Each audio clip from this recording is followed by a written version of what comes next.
APAP や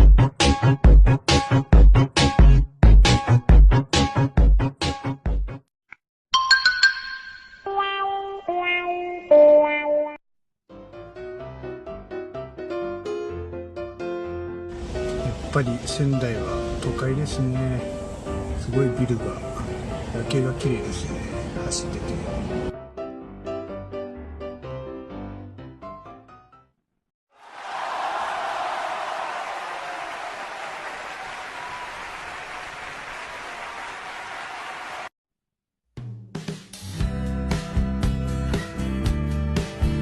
はい、今日の宿に到着しました。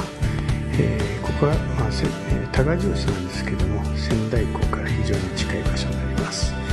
明日の朝はまず仙台港に行くような形に、なると思います。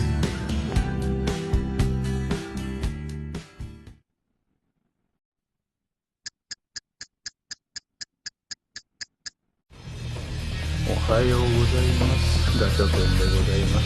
今日は8月8日ですね。昨日多賀城の方に、宿泊したんですけれども、今、午前7時過ぎなんですけれども、見事に、台風の影響ですごい嵐というか大雨というかなってしまってます。少し雨が弱まるのを待って、様子を見ながら、出発しようと思います。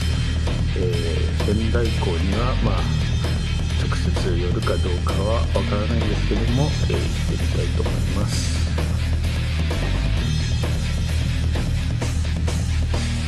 おはようございます。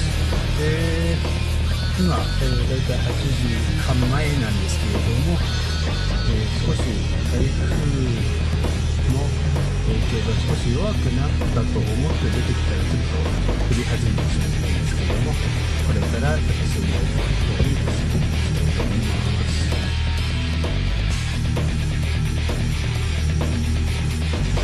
はい、仙台港のフェリー埠頭ですね。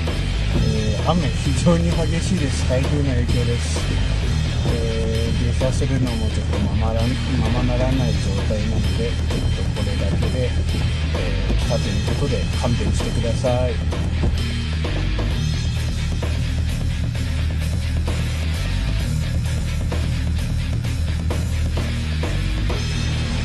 いよいよ雨風ともに激しくなってきましたので、台風の、状況に気をつけながら、次のスポットの、鬼首温泉ですね、こちらの方に、これから向かいたいと思います。